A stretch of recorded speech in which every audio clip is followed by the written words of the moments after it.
All right, welcome everybody. It's good to see many people on the call.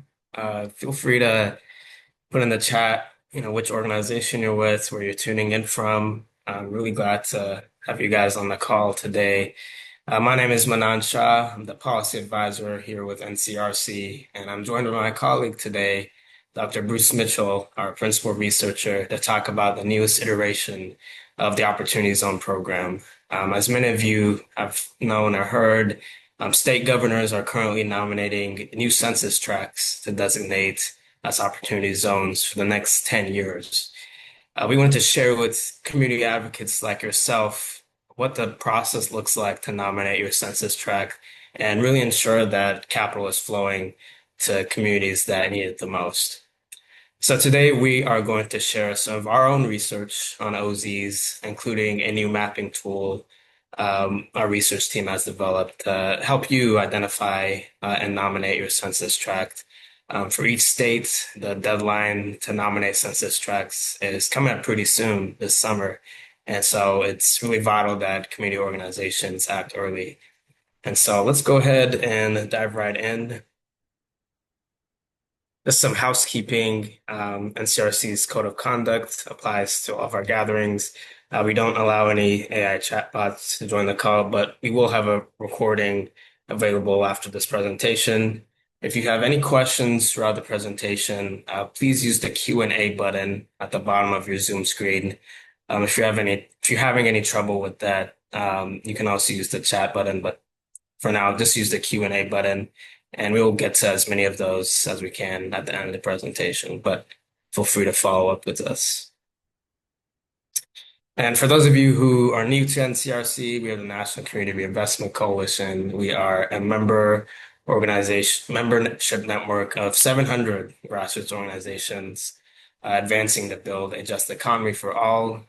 We work with banking institutions specifically to hold them accountable to the Community Reinvestment Act, to get capital flowing in low to moderate income communities, really to expand housing, small businesses, and workforce opportunities. And so I'm going to pass it over to my colleague, Bruce, who can start us off on some of his research findings. Well, thank you very much, Manon. Appreciate that. Um, as you might know, we've been interested in the opportunity zones for quite some time now. We've done a number of reports on the OZ 1.0, which when I say that, I'm referring to the former program established under the 2017 Tax Cuts and Jobs Act. And that program, OZ 1.0, that's due to sunset at the end of this year to be replaced by a new program, which we'll call OZ 2.0. But if we look at the performance of the first version of the Opportunity Zone program, there's some interesting factors about it. First off, it's the largest federal community development program, in history. Basically, $100 billion has flowed into this program since 2017, about $20 billion a year between 2019 and 2022. And this has flowed into 6,000 of what are called qualified opportunity funds. And these funds are the primary mechanism by which financing flows into opportunity zones. Across the United States, in the old program, about 8,700 census tracts across the country were designated as opportunity zones. Most of these in urban areas, some in rural areas also. But what we found is, and others have found who've researched this, is that the capital in this program has been deeply concentrated. That the top 1% of the opportunity zones, they receive 42% of all investments, and the top 5% receive 3/4 of all investments. So it's been highly concentrated in that old program. And there have been some revisions to the new program, which we'll go over and cover those. But we're interested in hearing what you have to say about the opportunity zones in your community. So we have a short poll, if you would mind just checking that off, on seeing whether you agree or disagree that the opportunity zones have had an impact on community, contributing to community development in your community. We'll leave that up for a couple of seconds there so that you can have a chance to answer that and see what the results are.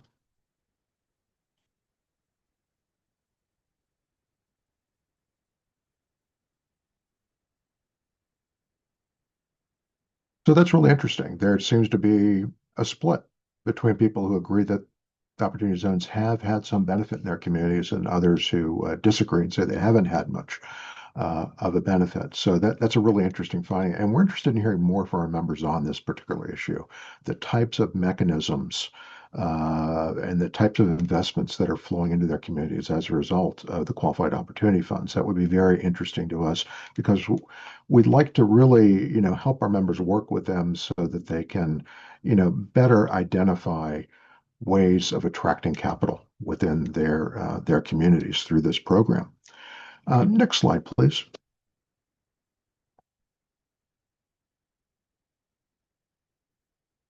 Because what we've seen from the Opportunities in 1.0 is what did the residents actually get? Well, in terms of gains, research has found that there were modest positive impacts on employment, earnings, and in rates of poverty for zone residents. They also found that most of the investment, 75% of the investment in the qualified opportunity funds, went into real estate. And that, in fact, most of that real estate investment went into market rate real estate. So, rather than building affordable houses necessarily, it's been building market rate housing of some sort in those areas. And, any sort of building of housing these days is probably a positive impact considering the whole state of the housing industry in this country and the need for more housing to be built. But it's been highly concentrated in real estate. And we'll talk about why that is as we go on. Also, the investments that went in, they tended to favor already improving areas. That census tracts that already had higher incomes, had rising home values, and strong pre-existing growth. Most of the funding tended to fund to those rather than to highly distressed communities. Probably one of the most troubling aspects of this, though, was that it's been very difficult to assess and see how the opportunity zones have performed because there was minimal accountability and reporting included in that Tax Cuts and Jobs Act legislation. There was no agency that was designated to collect data. So, really, all the data that we have came out of the IRS reporting or from states like Ohio, which set up a separate opportunity zone program, which had more rigorous reporting requirements in that. So Urban Institute's based a lot of their studies off of that Ohio-based data to see what sort of benefits were derived there. Next slide. So as a result of this, we can see here that OZ 1.0, OZ 2.0, what have been the changes? Well, first off is the program duration, right? OZ 1.0 is due to sunset at the end of this year, so it will no longer be in effect. And those census tracts will no longer be designated opportunity zones at the end of this year, which means that we're going to have an entirely new reset of new census tracts, potentially new census tracts in this next nomination time period. The program's also been made permanent now. It's a permanent program in which the opportunity zones are designated every 10 years. So this nomination period after it's over at the end of this year, those will be set for the next 10 years as qualified opportunity zones. So it's very important that if you have a project that you're interested in attracting funding from a qualified opportunity fund to, that you get your tract nominated and designated as opportunity zone because of the long time frame this will be in effect. Additionally, OZ 1.0, the eligibility under that was 80% of median family income for the area or for rural areas for the state. That's become stricter in OZ 2.0. It's now at 70% of median family income. There's also a 20% poverty inclusion. So if a tract has a 20% or greater poverty rate, it can be considered as a low income community that could be nominated as a qualified opportunity zone. They've also eliminated the contiguous tract rule. And what this was that a higher income tract that was next to a low income tract or a qualified opportunity zone under OZ 1.0, that higher income tract could also become an opportunity zone. That's been eliminated in this go around. So you're no longer going to have higher income tracts being potential nominees. The capital gains deferral, and that's one of the main benefits of this, is the ability of investors to defer their capital gains on investment. In the past, that was fixed at a December 31st, 2026 deadline. In the new version, it's going to be a rolling 5-year from investment date. So if you made an investment, say, in 2030, then the deferral would then be fully realized as of 2035. So it's a rolling date at this point of 5 years. Also, the basis step up has changed. The basis step up, formerly it was 10% would be deferred after 5 years, 15% after 7 years of holding that investment. It's been simplified, so now it's a uniform 10% after 5 years, the new version. There are additional rural incentives, and these are for qualified rural opportunity funds. This is a new mechanism for OZ 2.0. And in these, there's an even higher step up. There's a 30% deferral step up on the qualified rural opportunity funds. Also, there's a 50% improvement threshold in rural areas, while it's 100% in urban areas. And I'll go over that in a little bit more detail in the next slides too. And then finally, there's enhanced reporting. They've improved the reporting on this so that now the number of units purchased or constructed, the number of employees hired if a business is being invested in, the assets, and the tract locations, they are now required in reporting. So we'll be able to get better metrics on how OZ 2.0 is performing. So these are all improvements in the program. Next slide, please. So let's just go into a little bit more detail on how does the investment mechanism work for a qualified opportunity fund? Because the qualified opportunity fund, or QOF, that's the main mechanism by which capital flows into urban opportunity zones. So let's say an investor, they sell an asset and they realize capital gains on the sale of that asset. Well, instead of paying the taxes on those capital gains, what they do is they take that capital gains amount and they invest it in a qualified opportunity fund, right? The qualified opportunity fund then takes those funds and puts them into a qualified opportunity zone, invests them there. Then, after that investment is held for 5 years, 10% of the original deferred capital gains are excluded from taxation.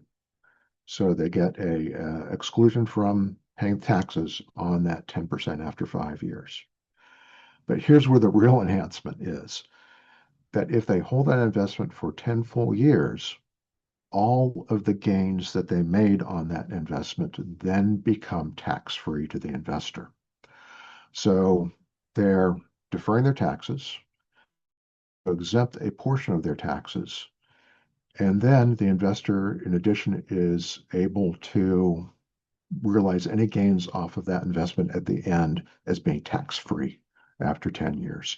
So this is a substantial gain potentially from an investor on this. It also tends to favor the highest rate of return, right? Because you want to maximize that investment and the amount of money made off that investment. Talked a little bit about the property improvement requirement.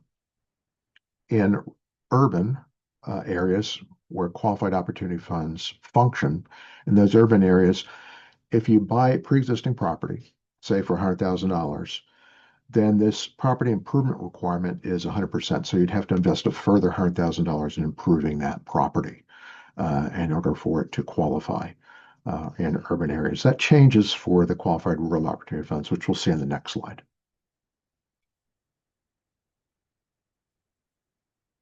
So for qualified rural opportunity funds, the same, first thing here, realizing capital gains on a sale. Instead of going into a QOF, it goes into a qualified rural opportunity fund. And these are unique in that 90% of the funds that are invested in those need to then flow into a rural census tract outside of the CBSA, a metro area, right? The enhancement on the Qualified Rural Opportunity Fund is after 5 years, they realize actual a 30% deferment of capital gains on that original amount that was invested. So 30% excluded from taxation. And then again, after 10 years, all of the gains earned in that are tax-free for the investor. The property improvement requirement for the rural areas, it's relaxed. So you no longer have to make 100% of the invested amount. You may need to only invest 50% in improvement of that property. So there's some substantial, things here that would, uh, you know, make a rural investment be more attractive. I mean, one of our worries about this, I've talked to some people about this, is that we're kind of concerned that the type of investment that might be flowing into these could benefit things like AI data centers and construction of AI data centers in rural areas. Um, but we'll go into a little bit more about what sort of investments are favored. Next slide, please. Because what this does, it drives investment because first off, all gains on investment held for 10 years are tax-free.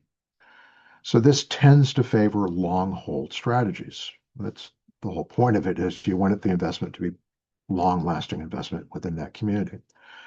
But it also makes risky investments something to be avoided, right? So you might be less likely to invest in a small business in these areas because the investment risk there is higher than, say, investing in market rate real estate and a persisting structure. So investment in durable structures has been favored, particularly market rate housing, and that's what we've seen where 75% of the investment has flown to market rate housing. So those are some of our concerns about it, and probably some of the mechanisms that will continue to drive OZ 2.0 as they drove OZ 1.0 into the future. Next slide, please.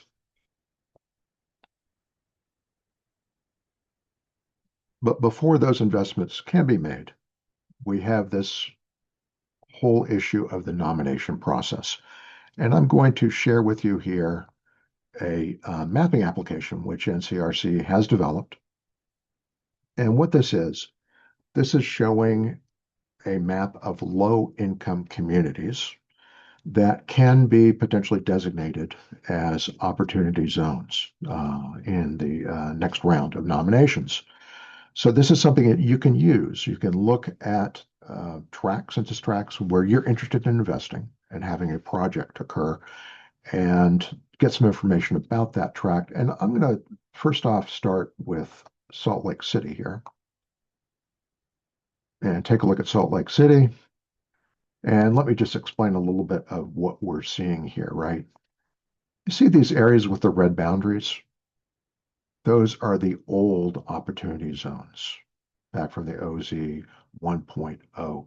And there's a little widget up here you can switch back and forth so you can show areas that were gentrified or areas that were OZ 1.0.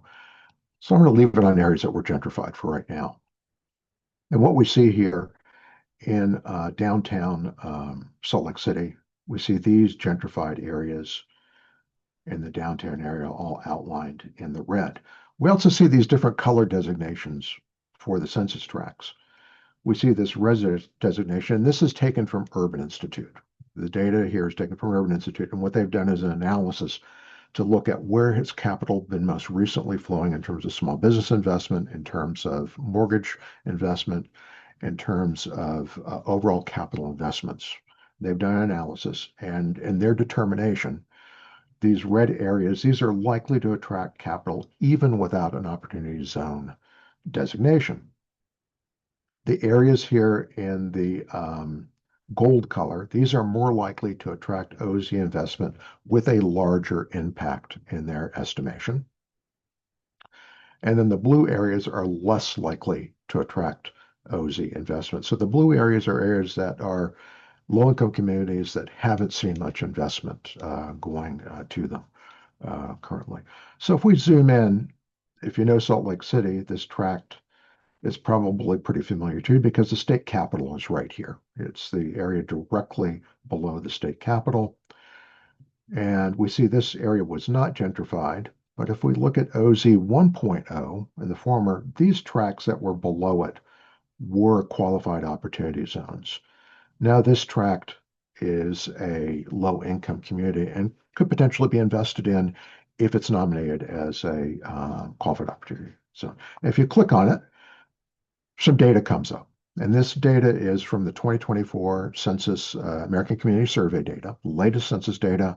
And this is designed to help you get some immediate type of information about the tract so that you can, potentially construct a case for your census tract to be nominated. So we have median household income of that tract.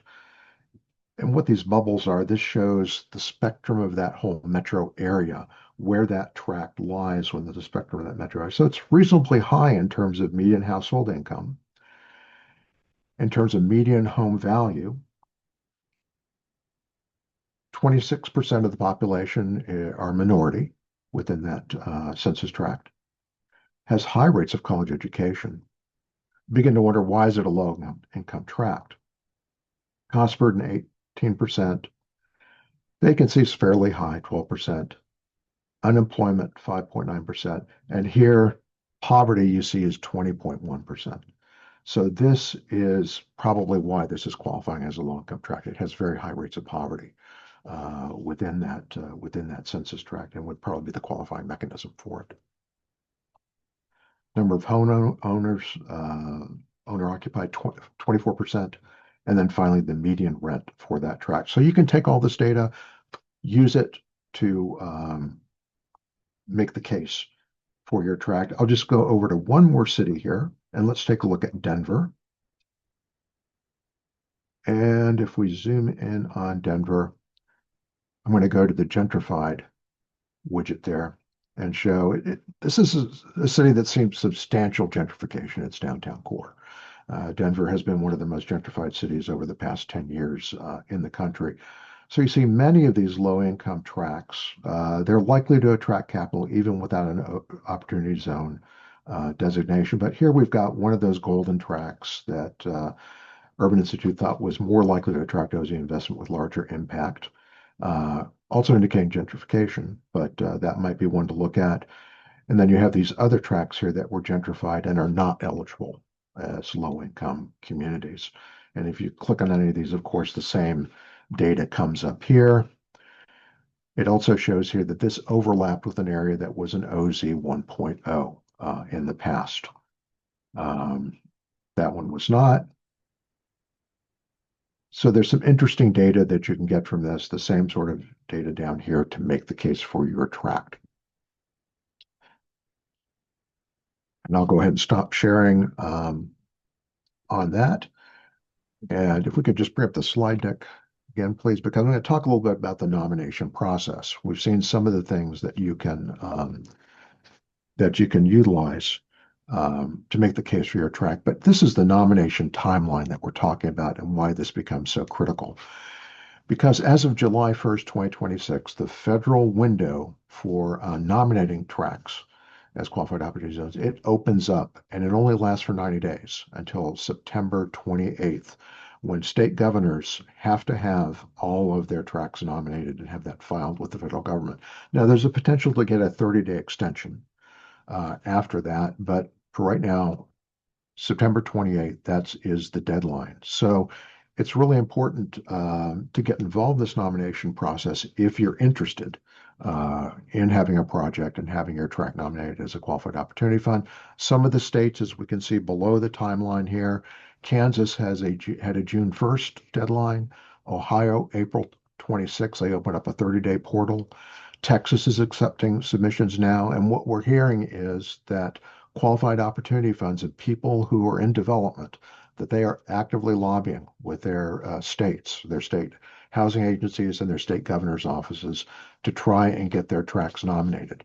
So if you're interested in having a tract nominated, you want to rapidly act on this. Call your state, confirm when they're accepting nominations, and start your advocacy work. And Manon is going to talk a little bit more about that process and the nomination process and how that works. Manon? Yes, thanks, Bruce. As we see here, this is the process in which governors are selecting the low-income eligible census tracts. Governors may nominate up to 25% of their state's low-income community census tracts, or a minimum of 25 state tracts for smaller states. There is no rule mandate. It was actually removed in the final version of the One Big Beautiful Bill. But as Bruce mentioned earlier, there is some rule incentives that can really push investors to invest in these rural opportunity zones, but that's usually at the governor's discretion. And Treasury reviews for these opportunity zones, but full discretion, the full decision-making process rests with the governors on which tracks to select. And I just want to emphasize it's important to build that bipartisan coalition, regardless of party, when it comes to nominating these census tracts. It's important that we emphasize the benefits to low-income census tracts, but also using language and evidence that shows this will benefit local economic activity, result in increases in affordability, job creation, and overall economic development. And so, like Bruce mentioned earlier, there's no automatic renewal of the OZ 1.0 census tracts. This new OZ 2.0 selection of census tracts will be existent for the next 10 years up until 2036. And here are some of the steps, sort of like an action plan for community advocates to nominate your tract. First, we encourage you to confirm the eligibility of your census tracts.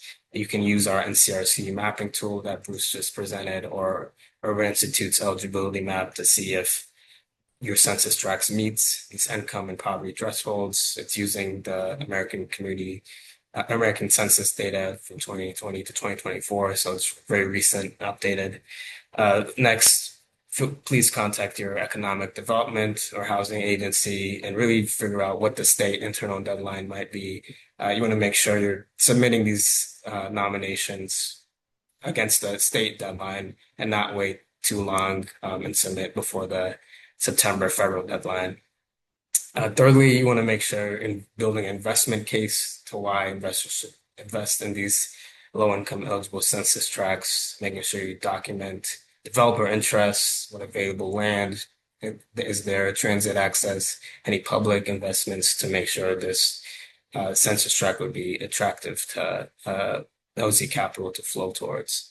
And then fourthly, you want to make sure you're demonstrating community need. Why should investors invest? Because it's documenting poverty rates, unemployment, housing cost burdens, and showing that these investments can really reduce income and wealth disparities in these census tracts, while also addressing any risks for gentrification. And I think the overlay that Bruce presented with our map could provide some good evidence regarding that. And then lastly, we encourage you to build coalitions within your state. Make sure you're aligning with local government, other CDFIs, other community development organizations and developers. NCRC can actually help you in that process and connect you with other organizations in your state that are working towards the same goal. We definitely believe that a stronger coalition could have more chances in getting those census tracts submitted rather than solo efforts. So feel free to reach out to us if you need help coordinating that coalition process. And just to provide these action steps, again, check your census tract availability, contact your development or housing agency, try to build that bipartisan coalition of local elected officials, and prepare a one-page nomination summary.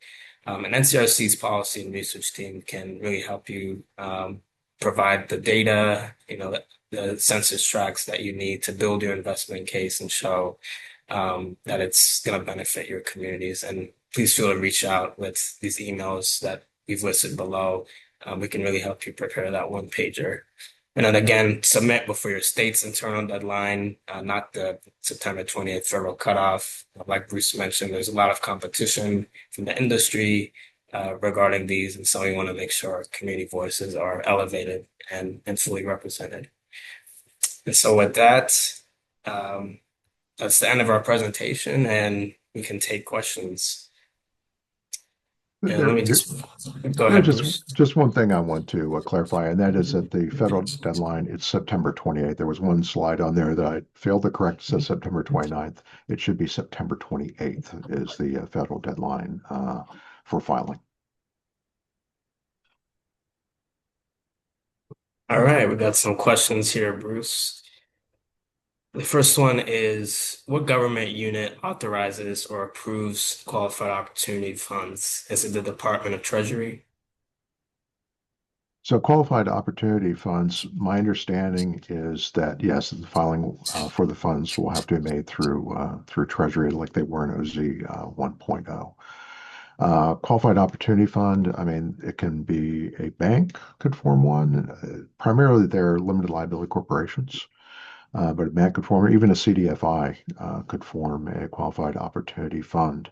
And some of these, I would say probably a majority of them that we've heard of have been, equity investors where they're trying to, maximize the rate of return. But in some cases, they're impact investors that are involved in these also and would be more interested in projects that would, say, enhance affordable housing within an area. One mechanism we've heard is to try and structure these so that the low-income housing tax credit, new market tax credit, and other types of aid can be structured in a package that might benefit a project within a qualified opportunity zone. We're very interested in that. I'm not a finance person, but we're very interested in that and hearing your ideas about how those things might be structured. My guess is, though, that a lot of these are going to be depending on local considerations and how they can be configured locally and what local need is. Bruce, we had another question in the chat around the QOFs. Are you able to monetize the future value of the QOF with a private equity firm? I'm sorry, I don't know the answer to that. Yeah, the financing portion of this, I'm not as, um, I guess, read up on that aspect of it and how QOFs operate. I'm not a QOF person, so I'll have to defer that question some other time. Yeah, definitely. Yeah, go ahead, Bruce. I do see one question is how do I find what area in my community is an opportunity zone?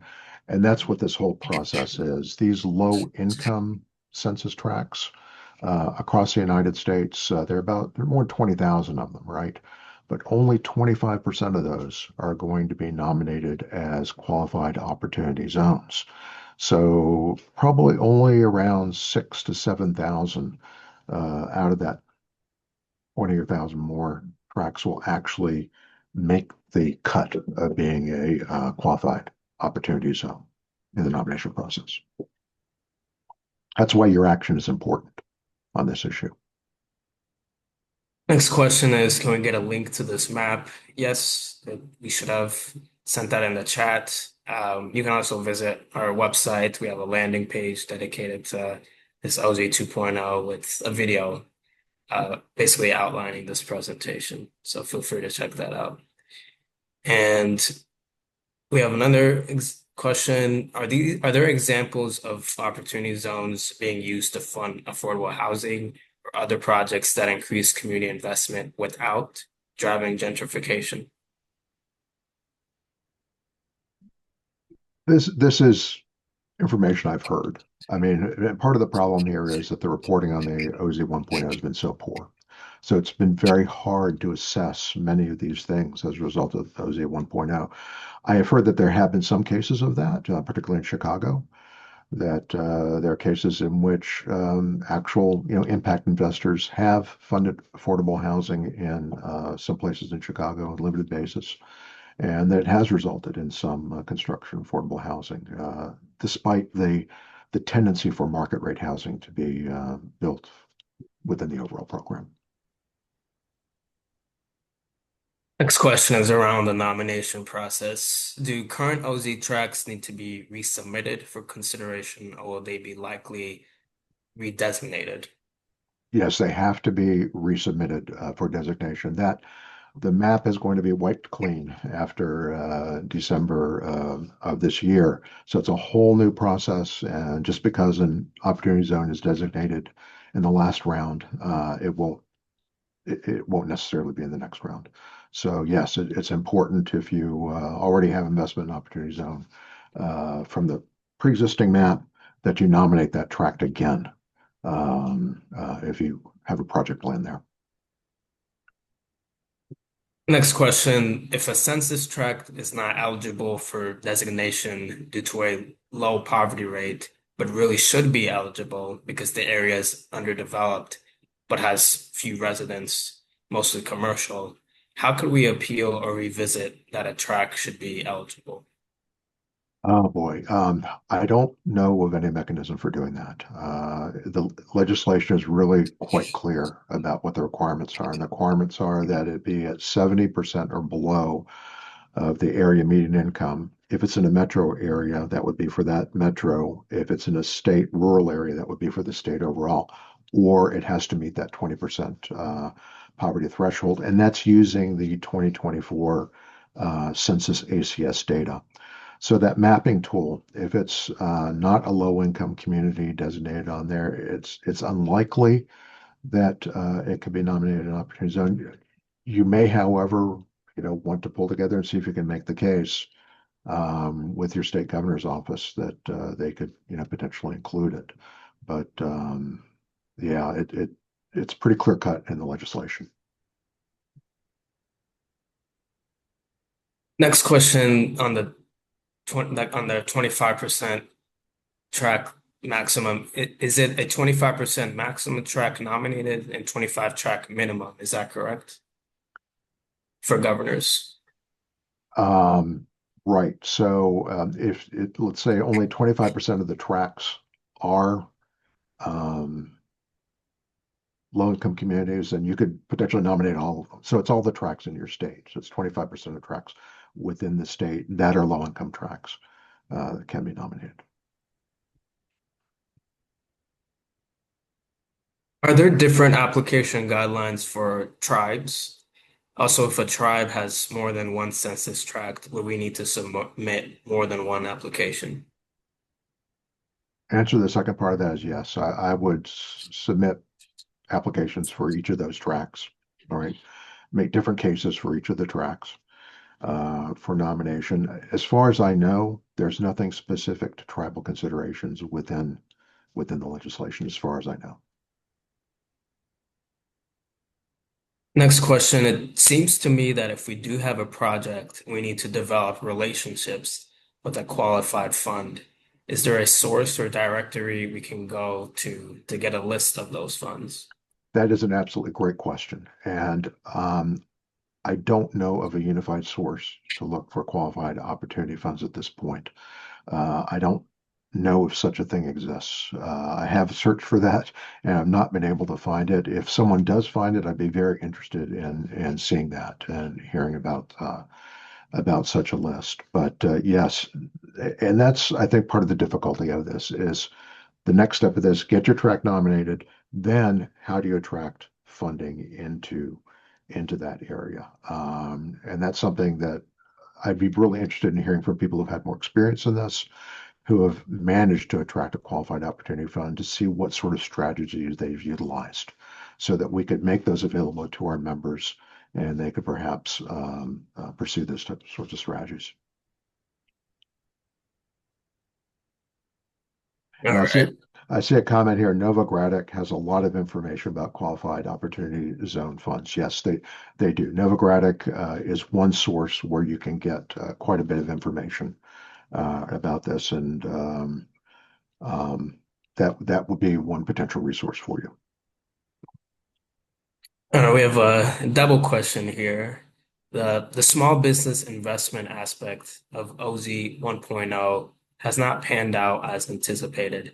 Do you see this improving in 2.0? Well, they've certainly made some improvements in 2.0, right? But the same, I think, basic mechanisms are, in place. And those mechanisms would tend to favor persisting structures, holding investments over a long term, and favor less risky investments. So instead of investing in a small business, potentially you might choose to invest in real estate simply because the risk is less for you and your return might be greater long term. So I think the same mechanisms are still in place in OZ 2.0 as they were in OZ 1.0, just with better reporting and some stricter guidelines on which areas qualify. And regarding the reporting, will there be transaction level reporting requirements, like the dollar amount of the OZ investment in a given project? My understanding is yes, that level of granularity should be available in the reporting. Now, when that reporting is going to first start coming out, I'm not sure. How long it's going to take before we start being able to see, some of the reporting from these qualified opportunity funds. Some more questions about the QOF. With the QOF, what all will they be able to help with? For example, acquiring land or construction? My understanding is yes, they would be able to write the full development process. QOF would be able to invest in a project in a qualified opportunity zone. Sure. And do we see investors investing in one project or in multiple projects within one QOF? It depends on the QOF, and I think that many of these QOFs they have multiple projects which they will invest in across a range of different projects. QOFs they vary in size, um, and some of these large QOFs, yes, they'll have a number of projects that they'll be investing in. And one question around sort of building relationships for philanthropic organizations focused on economic development and capital absorption, what would be some good ways to support city agencies through this process? To city agencies, Yeah, like local government, sort of building coalitions.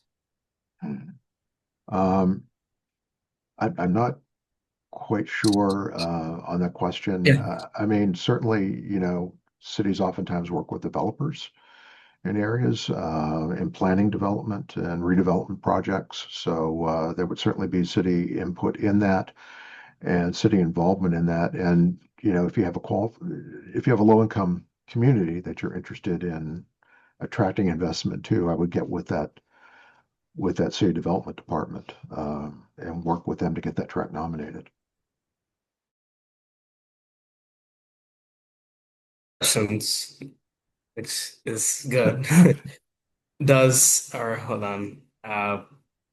Can you provide more context on how CDFIs can create their own OZ fund and engage with investors in OZ geographies? Well, um, CDFIs can create qualified opportunity funds. The mechanism and how they would go about that, I don't have specifics on. And like I said, that's kind of a next step that I think that we need to go to in our next presentation on this with more details about how the funding mechanisms would work for this, because I think I'm detecting a lot of interest from our audience in that aspect of it. And we've been really focused on this nomination process. So I don't have much information about how to form a fund or the financial end of this. And can you explain the reasons a track might be less likely to attract OZ investment? Well, from what we've seen and what the data has shown is that the investments have tended to favor, tracks that already are in an upward trajectory in terms of increasing home values, increasing metrics on, rents, median rent increase. Also, tracks that are adjacent to a gentrifying area or within a gentrifying area. So, if there's already a positive economic development um, uh, trajectory going on within that tract, then they have tended to be the ones that benefited most from this program, right? The deeply distressed tracts did not see that much investment. At least that's what the research has told us about OZ 1.0, and that capital was highly concentrated in these areas that were already on kind of a positive trajectory to begin with. That being said, The under OZ 1.0, what we found when we did our research on this was that most of the tracts that were at the bottom in terms of income, at the bottom in terms of poverty levels, that they did qualify as opportunity zones. So in the tract selection process itself, it seemed to be fairly equitable in selecting tracts that were in dire need of economic development. There was that provision for contiguous tracts, though, where a higher income tract could qualify. And a lot of investment went to those higher income tracts that were adjacent to a low income area. And Bruce, you mentioned LIHTC earlier. Can you speak to how OZ 1.0 was paired with LIHTC and how that might look different than 2.0? Yeah, on that question, again, I'm going to have to defer that. I don't have much information on LIHTC and how those two things would have worked together. I know that we've talked with some of our members and the idea of structuring LIHTC with opportunity zones in the OZ 2.0 and stacking these investments could be a possible mechanism for making them more attractive to investors. And have you heard of communities advocating to ensure their census tracts are not nominated for OZ 2.0? Example, out of a desire to protect their area from development with potential negative effects. Yeah, that's a really interesting question. So we have talked with some of our members, and they've had very different kind of perspectives on this. And in some areas, they felt that the opportunity zone designation has actually made that tract much more difficult to compete in for affordable housing than for the construction market rate housing, and has placed that tract outside of their ability to invest in affordable housing, and has basically create a situation of gentrification on steroids in those tracts. So that's been one concern about this program is that an opportunity zone may put it out of the range of having affordable housing built. By the same token, we've heard from other members who have said that, well, we need to work with the system as best we can and take advantage of it the best we can in order to maximize affordable housing and development within our area. So they're two very different perspectives, and your perspective may depend on your local situation and what the local conditions of economic development are within your city and within the area that you're operating. Also, an issue we talked about, mentioned a little bit earlier, are the rural opportunity zones and some of our concerns about development in those areas. And we're a bit concerned about the AI data center angle of this, and that something like an AI data center would be probably a very favorable investment for a qualified opportunity fund. So there's a bit of concern about that and how it might fuel investment in those areas. With AI data centers, I'd just like to say that with that, as with gentrification, we want to work with members to make sure these are things that happen with the community and not to the community. That this sort of investment be with community involvement so communities are able to maximize the type of advantages and development that they get rather than have it be an opaque process in which they basically have no role or say in what's happening with their areas. And then what is the significance of the MFI ratio of the eligibility criteria? Is a higher or lower MFI ratio a better signal of community benefit? So the MFI, that's the level of median family income compared to that metro area. So before in OZ 1.0, it was 80%. So it was higher, so that tracks with a bit higher income level would qualify. By lowering that down to the 70% of MFI level, they've restricted these low income communities somewhat. So that is an enhancement and improvement, and it directs more capital or more of the tracks that hopefully will be nominated as being lower income communities than in OZ 1.0. So that restriction was an important one to put in place, and we're happy to see that restriction in place. All right, Bruce, that looks like the last of all the questions. Let's give a virtual round of applause for Bruce for his expertise. And just quickly, if you're interested in becoming an NCRC member, if you liked what you heard and saw today, want to partner with us for more research or policy advocacy opportunities, you can check out our website. We also have consistent training and events from NCRC. You can visit our events website, including our national conference in the spring and regional summit in the fall. And so, again, thank you all for joining. If you have any questions, feel free to reach out to Bruce and I. We're happy to help build some coalitions in your state or help put together those one pagers with data and other elements of OZ research. So thanks again, and we'll see you soon. Thank you, everyone.